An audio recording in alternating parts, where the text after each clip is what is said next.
Yeah, there's a question there from Moritus Moritz, sorry, I can't read. Is asking about if you kind of have some pain after Nordics, getting back to feeling good again. Yeah, I would say overall viewpoint on that now. I mean, in my case, I only started working on Nordics from an actual Nordic bench. So like we got a bunch of them for ATG, like very, very early on. I think that was, I think my original gym, we had a squat rack, a seated calf, a Nordic bench, and a tib machine. So we only knew working on it on the Nordic bench. And I think, you know, having that sled work in there, working on an actual bench. Keegan, you remember we would lift up the bench is what we had gravitated to. So I think the effect is very different when you regress the Nordic to actually elevating the front end of the bench. So Nordic, you know, we do have to get those benches more popular. Some of you guys have seen that, that we're producing like a Nordic bench back extension combo. And that's the other side of it, is that the more back extensions you do, you know, you're giving a lot of work for the back of the hamstrings. I think the high rep RDLs can be super good for the hamstrings. So I don't think we were ever thinking like just in terms of Nordics. And even now in my current program, we do it every other week, you know? So like today I just came back from getting a workout in with Luke Cook, who's an Australian actor and comedian. And we hit the high rep dumbbell RDL. We did it with kettlebells, and we did a few sets of 50, and like I can feel my hamstrings sore already from dropping into that length. So I think the balance there, but yeah, Nordic is a bulletproofing exercise. You know what I mean? Like Nordic is an intense exercise. That's the long range of knee flexion. So when it gets into the long range, that's the area that has, you know, so much potential to bulletproof us. But I feel like the long range is going to take the most precision of regression. You know what I mean? So if you think about a split squat or a reverse Nordic or a Nordic, you know, even a Romanian deadlift, which would be the long range for the hamstrings as hip extensors, right? So everyone has to know that you have the hamstring works as knee flexor and hip extensor. And Paul Quinn has written about that extensively. So anything we're getting into the long range is a lot easier to screw up. You know, it's a lot easier to overdo. It's a lot easier to screw up, which is why, like, if you just held the top of a back extension one leg at a time, you could teach anyone that from the very first session, because it's just so easy, short range. You know what I mean? You could teach a hamstring curl short range, you know, a hamstring curl machine or a banded hamstring curl. You could teach so easily from the first session. Sled work, you can teach so easily from the first session. So it still kind of follows the principles, progressing from short to long, you know, understanding that long range is going to take more precision. And we have a duty to make those benches more common too, because Keegan, what was your experience? Because my experience, we always had the Nordic benches, and I've only now worked on, like, I only worked on makeshifting stuff after having the actual bench, because I saw that video of Marty St. Louis. And like the second I saw that video, I just went and ordered Nordic benches. Like the second I saw that, it was like, yep, I know I'm going to suck at that. There's another reason I'm not athletic and bulletproof. You know what I mean? And when I saw the quote from Ben Prentice, who's one of Paul Quinn's top coaches, and Ben Prentice, his quote was that he had 24 or something like that, professional hockey players in the gym. And Marty St. Louis was the only one who could do it. And Marty, the video at the time, Marty was already in his 30s. And that year he was leading the league in scoring with gray hair, you know? So I immediately ordered the benches. So Keegan, what was your experience with coming to ATG? Was that the first time you had really used like a Nordic bench? Yeah, I mean, I remember doing Nordics back in like 2005 with players, and you know, the exercise was around, but it was the partner version, you know, with the partner on the floor, and it sucked. Like I used it with the rugby guys, and they wouldn't hold each other's, you know, so they'd be feeling like tentative about it. And it doesn't work anywhere near as good. It's like a bit like what Isaac was saying as well. It's more short range if you have the feet up on the angle versus like, you know, having the feet over the end of the bench means you can get flat, or if you're in the Nordic bench, you can get, to flat, whereas otherwise you've got the feet, giving you like an up ramp. So like when I started with ATG and, reconsidered, I just basically thought it was impossible. I had one athlete who was like pretty good at those partner ones, and he'd been at a club before where they did them, and he could do like something like a cheetah, and the other guys were terrible, and we didn't have them consistently in the program. That was my first kind of experience with it. And then it wasn't until I saw ATG and I was like, oh, actually these can be done. And this guy's finally, like, I'd never seen athletes really dominate them. Other than just, a couple of freaks, like exactly like that story.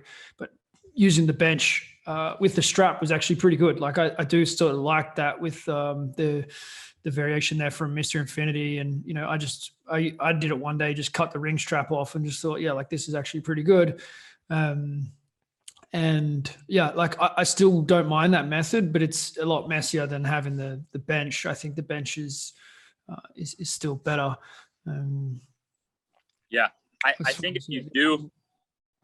if you do Nordic every other week, it's a lot harder to get in trouble. And I think if you do Nordic every other week and you do Jefferson curls and you do Romanian deadlifts and you do single leg back extension, because when you go single leg on a back extension, there's nothing wrong with double leg. But going single leg, it just allows you to prioritize the leg more than the back itself. And this style we do where we do one leg and then we go up and do the other leg, it adds up a lot of time under tension in that short range position where we're all pretty weak, like on a back extension, and your back muscles still fry out as well. And it's a great time on that back extension to train one side at a time because it locks in the form. It's not like a single leg RDL where you have to like have a lot more balance and control. I find a better stretch on the RDL by just doing it two legs and just locking in the form, butt back, chest up, rip those hamstrings up. So I feel like, if you're doing the Jefferson curl, single leg back extension, the RDL, and you're only doing the Nordic once every other week, then I feel like it's just a lot tougher to get into trouble.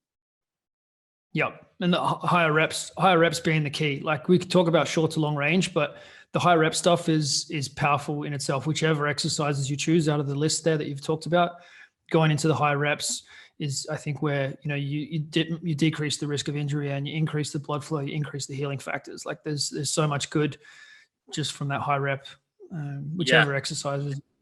Yeah, the 1 to 3 sets of 20 to 50 on the RDL could be a really sneaky way to help protect for that Nordic. Because if you kind of look at the angle you're working there, even though it's pulling on it more as a hip extensor, I feel like you're able to get a similar angle to the Nordic and really help like lengthen that area and prep that area.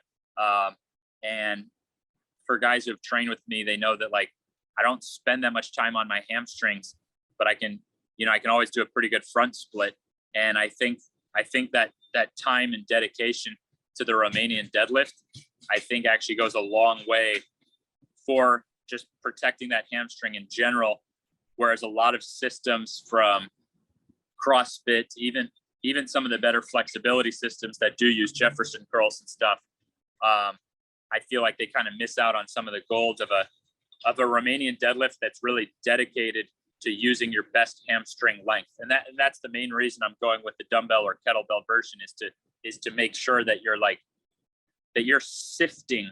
That was the word we came up with in person. One of my best coaches came up with that in person at ATG, is sift for more of that like hamstring stretch in the RDL. You know what I mean? If that makes sense. So I think those are all some good tips. I saw some really good comments in the chat.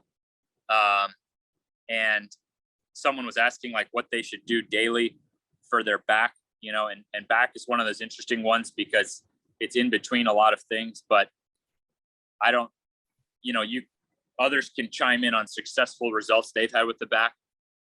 I find my best back results is when I'm balancing up its various qualities. So like, it's not just a Jefferson curl or just an RDL. If you do either of those with really, really working on the form with correct intention, you're working on like exact opposite abilities. You know what I mean?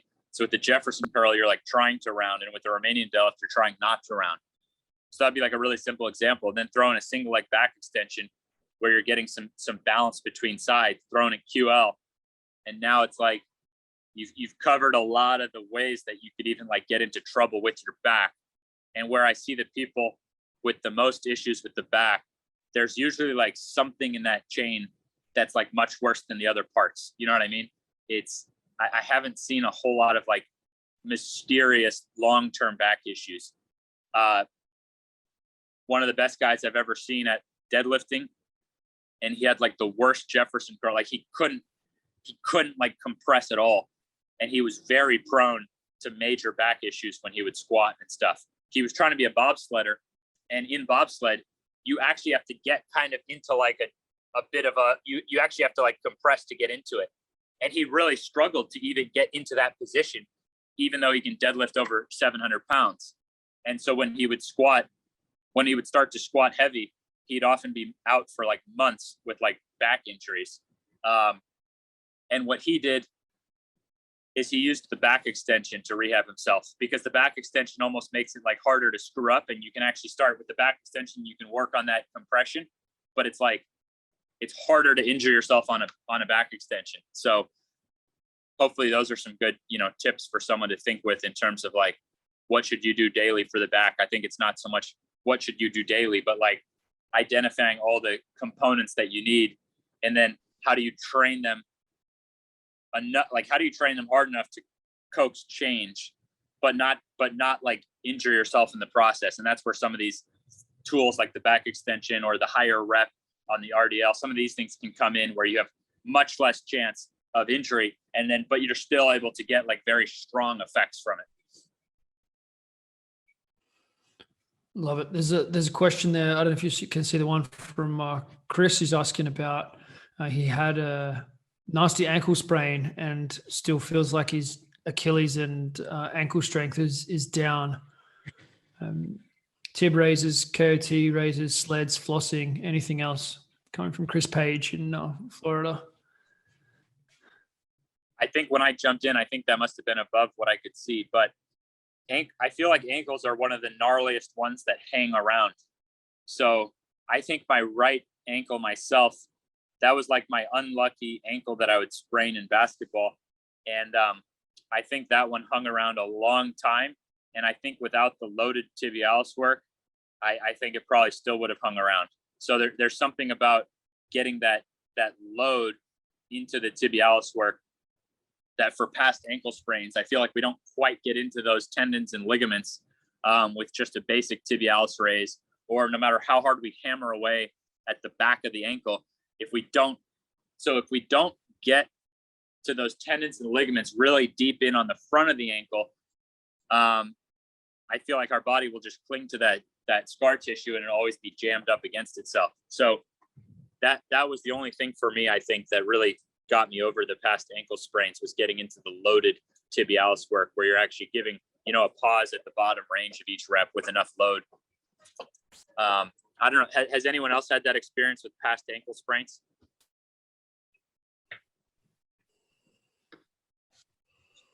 Definitely felt better getting that end range. I had an ankle surgery like 15 years ago, and I think that stretched position, and there's something like the connective tissues have to adapt, right? Whenever we're putting load on them, so you never really get those forces on the ankle of like, so you're gonna get new strength in the tissues, and there's something about restoring what was meant to be there unlocks other areas. So that's my best advice on that one. The ankle can be taken much further, but I feel like that's a very safe way. I feel like that's a very safe place to start, is just by getting, some full range of motion loading into that long range of the ankle. Have you used the single foot tib bar? The iso tib? Yeah, the iso tib, yeah. What? The iso tib is amazing for the ankle. Has anyone else used it? I'd love to get someone to chime in who's used the iso tib, because, it always seems like I'm like super passionate about different things. But so the iso tib, there's pros and cons. It's more annoying to train one side at a time. The iso tib starts out like pretty difficult, even with a very low amount of weight. So I feel like the iso tib for rehab and like more for like elite athletes and stuff. I now prefer the iso tib because there's almost an instability effect too that you don't realize until you use the iso tib. Like it's not as easy to control as the tib bar at all. It's much harder to control. The stretch is like really deep based on just the leverages of it. And you can also easily get slightly like circular reps, just slight circle one way, slight circle the other way, you know, so you're still going up and down, but it's just slight circle. I'd love for someone to chime in who has anyone here used the iso tib? I haven't used the iso tib, but I've had very good success using a kettlebell with some thick shoes. So I basically put a kettlebell on each foot and move them independently. And that's worked very well for me. Yeah, that's what I do also. And I do the ankle rotations, and I had a recurring, I think one of my tendons from striking the soccer ball, I had a recurring injury. And yeah, since I started doing single leg tib work, it's gone away completely. Show us your shirt. That's awesome. Yeah, I saw that. That's a great tip on the kettlebell. Do you guys, I would love to know what both of you who just spoke up, I would love to know how you get that on comfortably. I know for me, I wear like barefoot shoes, and the kettlebell straight on it is like not always very comfortable. Do you loop like a towel under there, or are you wearing like thicker shoes? I wear thick sneakers when I use the kettlebell, but otherwise I'm barefoot. So with, definitely. It depends on the shoes I'm wearing. There's certain ones that fit better on it, but yeah, I have a little piece of foam that I can just like switch onto different kettlebells. I would love if in the Pulse chat, if you could send that picture of the foam, because that's actually pretty brilliant. If you just had a little piece of foam, it'd be great to use with clients, because I'm noticing. Have you guys noticed? It seems like kettlebells are much more popular than they used to be. It used to be like very rare to see them in gyms. Now I feel like everyone has kettlebells, which is awesome. That could be huge for the ankle and the tibialis. The fact that there's kettlebells everywhere, and I also really like them for the versatility, adding on lifts, because I don't know, I feel like you get a little more grip strength hanging onto those. You can swing them up to a front rack position, you know, easier than a dumbbell. You can still hold it kind of goblet style for squats. So that would be great. Oh, is he grabbing the, I think he's going to maybe grab the foam. That would. Well, just while he's grabbing it, there's Joel's chiming in there about the ankle and talking about isometric holds, 60-second holds. I think isometrics in general are like something that come up quite a bit. I think it's a good one just to touch on. Like, I'm a fan of isometrics. What I've found is like just using some degree of movement and focusing on the range that you really want to develop is, I've found it to be like just more effective. Like, you know, you can kind of switch off in an isometric, where if you keep it moving, even, you know, slowly or through a small range, it's very different to just holding a position and just locking a position. That's kind of been my experience of like, you know, wanting flow and that sort of thing. But I think the concept of the really long duration is important. And yeah, my variation is just that you keep moving slightly, whether it's short range, like a small range of motion or a large range of motion. But yeah, I know you got thoughts on that one as well, Ben. We'll come back there, Thomas. You jumped on mute there. Okay. Yeah, there we go. I would love to hear about the isometrics. I just think based on my background, I think I just spent so much time on the sleds that it's just like so much short range work for the foot.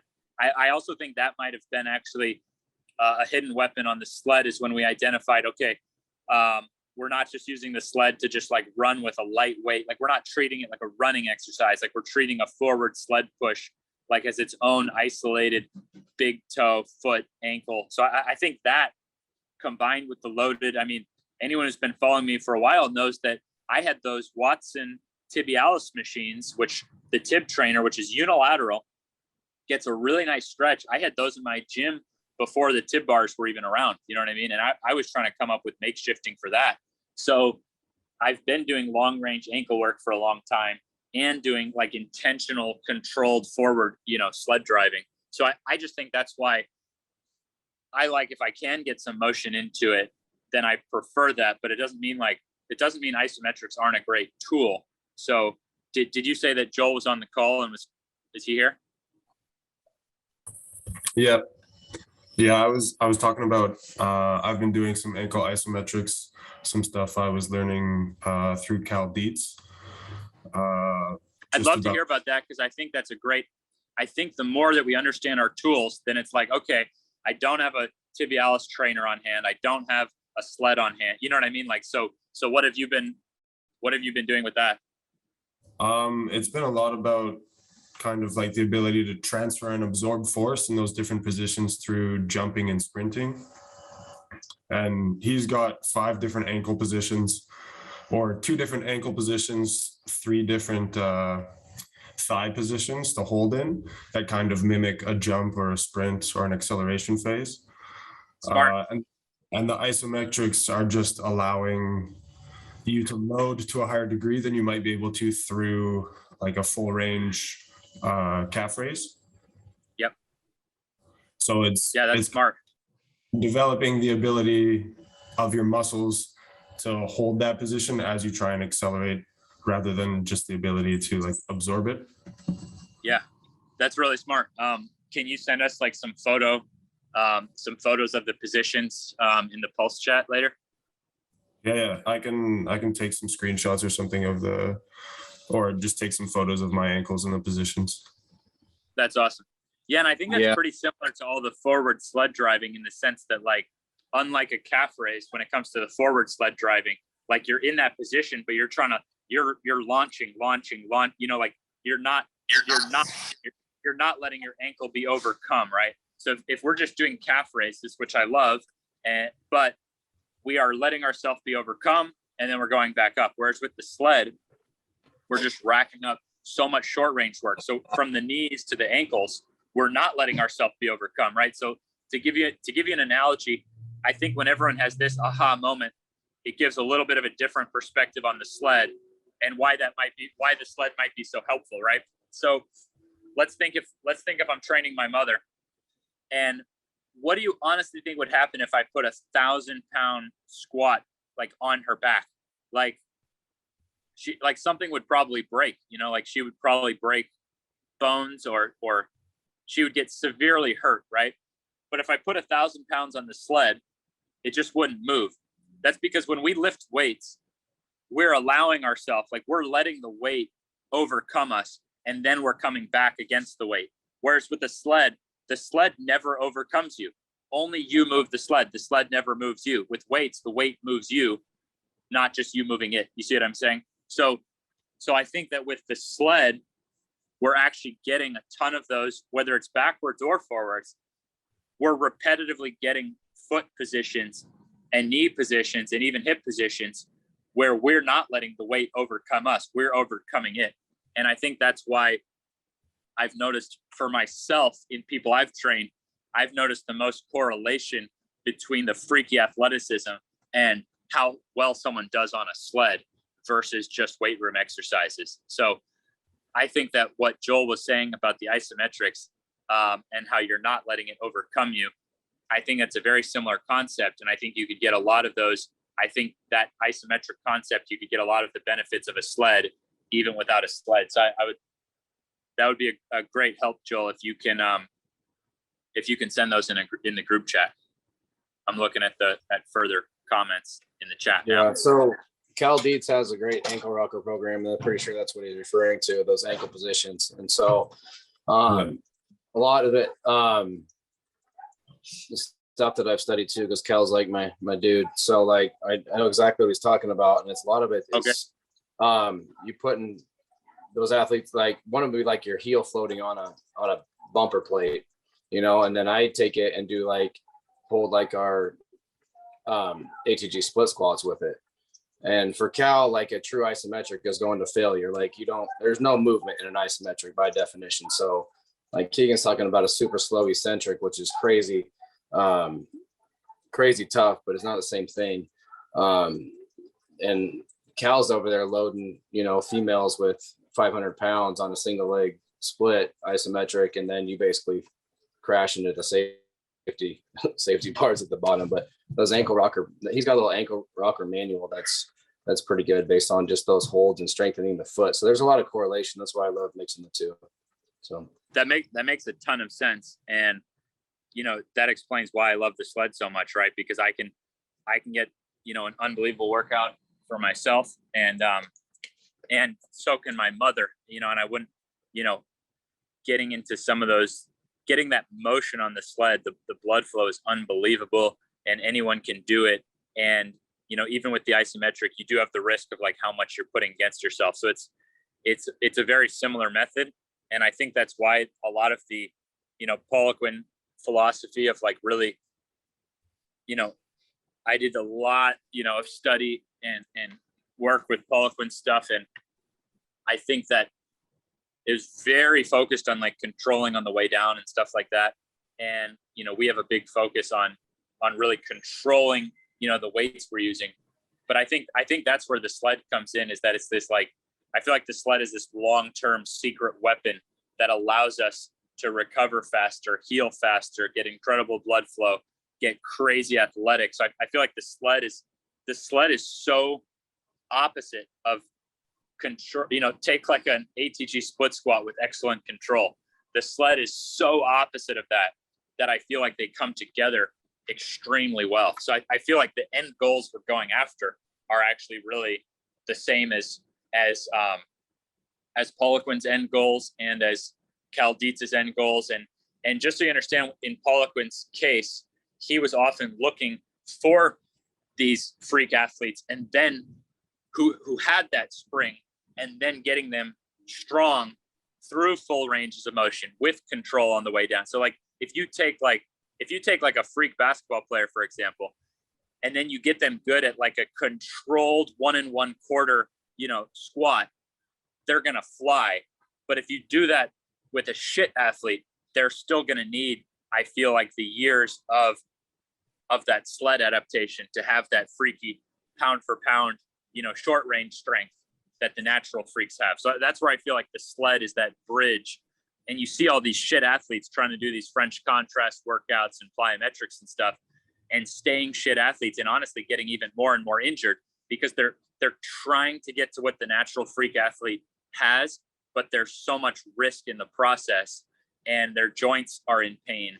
And so the sled allows us, you know, the proof is in the pudding, and that's ATG would consistently, you know, and still does consistently make freaky athletic results. But I really feel like it's the combination of the control and improvement through full ranges combined with the devotion to the sled. And I feel like that's the secret sauce. And it's the same sauce that allows my mom to be running extremely well at 67, whereas depth jumps, as cool as they are just so much more risk to reward. And really maybe the plyometrics and these more, you know, intense, heavy methods are simply just not as effective as the consistent, dedicated work on the sled. So that's kind of the opinion I'm around to now, is like master your ranges and control, but combine that with knowing that you're going to move a sled forward and backward better than your opponent, because that means you're athletically stronger than your opponent. That's to me, that's the trick I see that leads to the, you know, the jump breakthroughs and stuff, is the combination of those two polar opposites. And it's so safe and heals you, and you have your stamina. Because I also see guys who think they jack up their vertical jump, and then in a real game they can't dunk, you know. So it's, to me, that's where the sled is like this just unbelievable tool that gets so much that we want done at once and combines so well with our, you know, long ranges and stuff like that. So sorry for that little rant, but I do feel like that's the secret sauce, is almost like, you know, if someone just shouted, how do I like transform my jump? Master a 1 1/4 bottom quarter squat and master the sled. Jack up both of those opposing qualities. And I feel like it's so hard not to jump higher.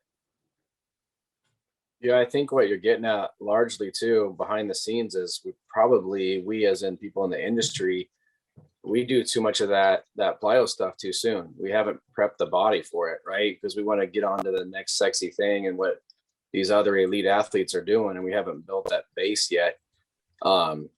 So a lot of it is higher level stuff that you got to earn. And I think, like you said, the sled is a perfect way to do it safely and build that up. I would just argue that people are jumping on stuff too quick, and their coaches are having them do stuff that they're not ready for. Like, controlling your body weight should be step one. And if you don't have that, why are we going to load a movement, Yeah. Body weight alone on like 1 1/4 full range of motion split squats are pretty incredible. And I saw a good comment in there on the feet and stuff. And that's where I think it's like, I'm just still exploring how much can be gotten in the feet from the backward and forward sled. And to me, it's kind of like, why don't I explore like picking stuff up with my toes and stuff? And to me, it's kind of like, well, first, I'd like to see other coaches out there playing full basketball games like I am and throwing down dunks after wearing fucking zero shoes. You know what I mean? So I'm out there in barefoot shoes and I'm playing, as explosively as I ever have, jumping as high as I ever have in barefoot shoes that are not intended for a wood floor. So to me, it's kind of like, why would I add something? Like my workouts, I'm doing so few things and I'm getting so much benefits from such few ingredients that I can't add. It's kind of like with my diet, I'm eating steak and avocado and fruit. Like, so why would I add like, some little complex ingredients when I can get so much from a steak?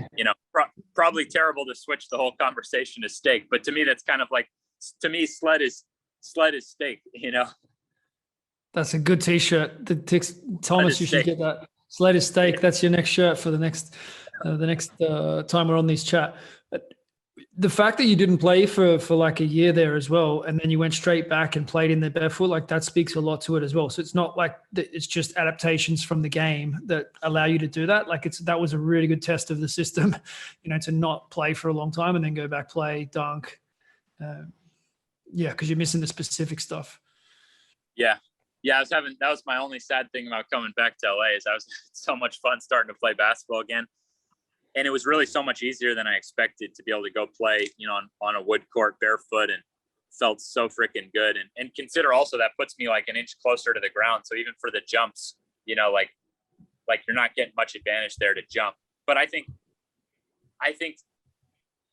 the Bruce Lee philosophy is really beautiful. Should everyone do sled? I think everyone should do sled. Does everyone have to add extra toe stuff?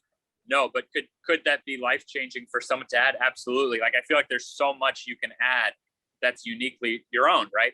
So if I make everyone do something that not everyone needs, I feel like I'm not doing my role in ATG is sled is steak. You know what I mean? Like, I'm trying to find those like really base key things that most people have never actually put in the time and the work on, So like, I got this session today where I got to train this guy who has more followers, more engagement than I do. So like, what's my one workout with him? And we did 3 different ingredients from that I had in ATG Essentials this week. And all I brought with me was a slant board and a pair of 45-pound kettlebells, because we used the kettlebell to get a full range of motion push-up. So that's our bench. And then with the slant board, we did 1 1/4 split squats, which even holding 45 pounds, like 145 pound. And we were like, our legs were on fire. So that was our squat. And we did it the 3/4 down and then an extra bottom quarter. So it's almost like we're prioritizing the range that we don't hit in a traditional squat. And then we went for up to 50 reps on the kettlebell Romanian deadlift, just really sifting into those hamstrings, which that really helps protect us for sprinting. So that was our bench squat deadlift. And everyone needs to restore that full range in the elbow and the shoulder on the push-up. Everyone needs to restore that full range. Everyone needs to lengthen the hip flexors on that ATG split squat and really own their knees in the bottom position. And everyone needs to have length in hamstrings, the amount of sitting we do. And when we stop sprinting, so I made, this was like, ATG dad bod workout, because this is like things that for a dad is going to allow us to be aging, differently. Whereas traditional bench squat deadlift, this workout is respecting those and restoring the areas that those don't hit for us. So like, that was an example of like a, sled is steak kind of philosophy, is like, my job is to put in the things that we pretty much all need. I have a tank sled coming today, which I think the tank M1 sled, combined with a hill, Keegan knows from doing the sled with me in person, I'm chasing that out of body experience on the sled. And I think that the tank M1 is more accessible and affordable to get. And I think a tank M1 plus a hill could really be there. Someone said, what's interesting? Someone said if someone said if steak is sled, then what's organ meats? I haven't tried the organ meats. So the organ meats is probably like Ben Clarefield periodizing a perfect ATG program for you. That's probably what organ meats is like. Does that make sense to anyone? I think that's a good way.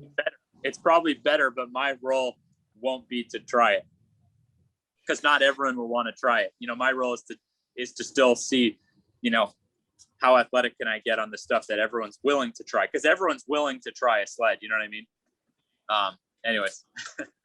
Yeah, and you don't have to go the organ meats. With a question on programming. Go for it. I follow up on that, on a question on programming. What is your opinion on deloading? So for example, you mentioned earlier that it might be a good idea to do Nordics every other week instead of every week. And I'm curious about, folks that I'm introducing to the system that are plateauing. They're pretty good athletes, but they haven't had, a lot of, elite training at basketball or something like that.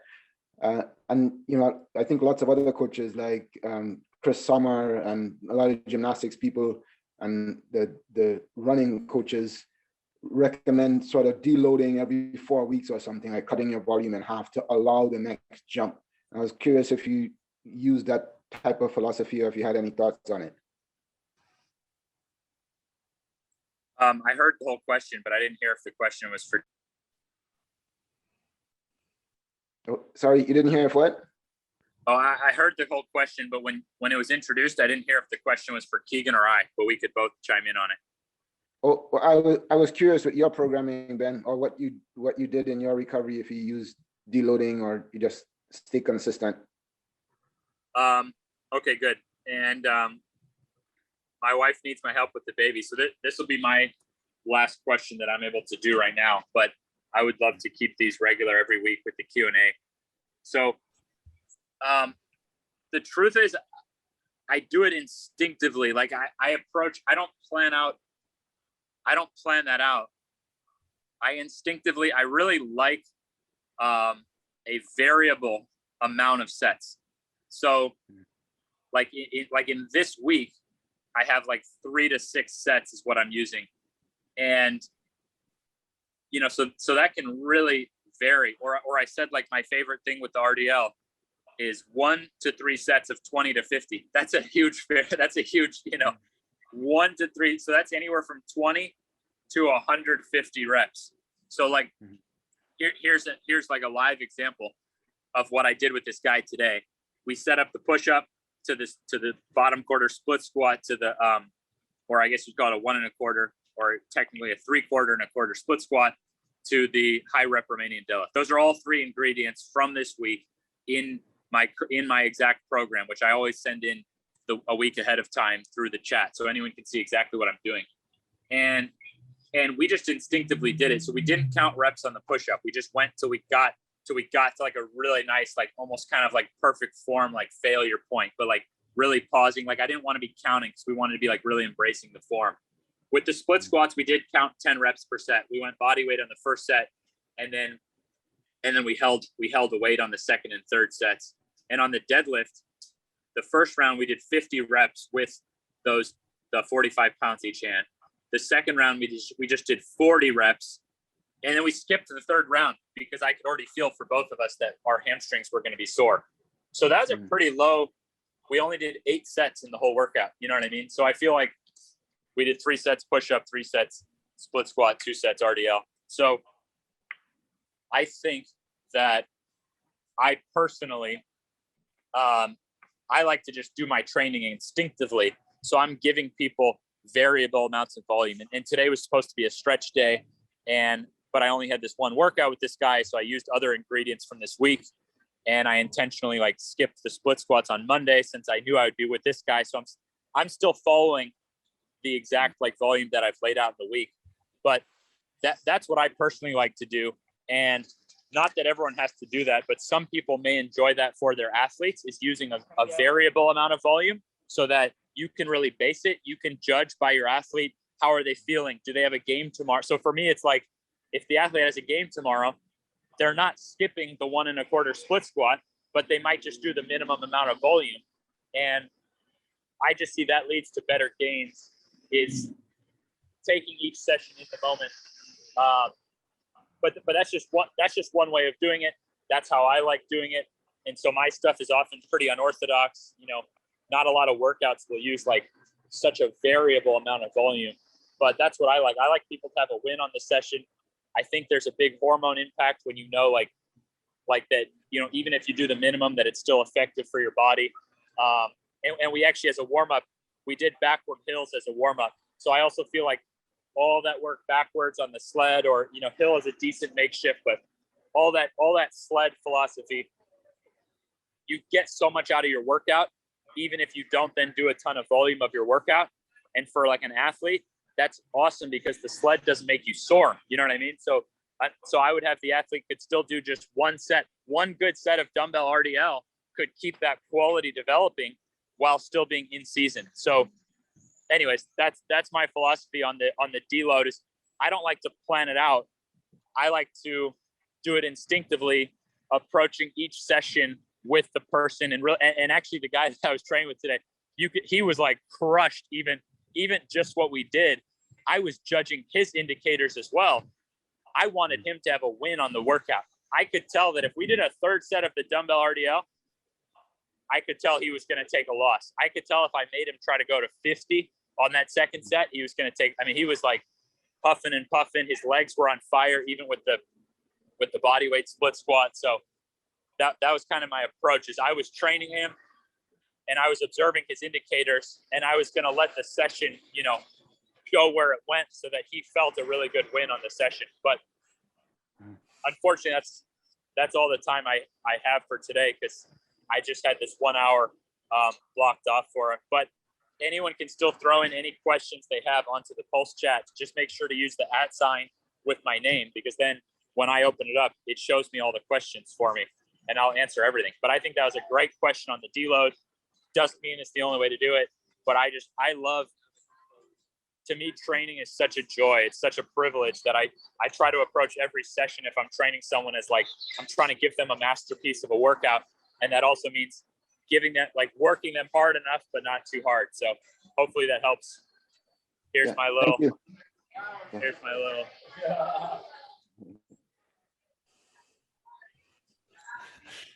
Hey, buddy. I think we covered all the questions anyway, Ben. We there was a bit of a discussion about the foot, but we did speak about that quite a bit. So yeah, amazing. Thank you so much. Much love.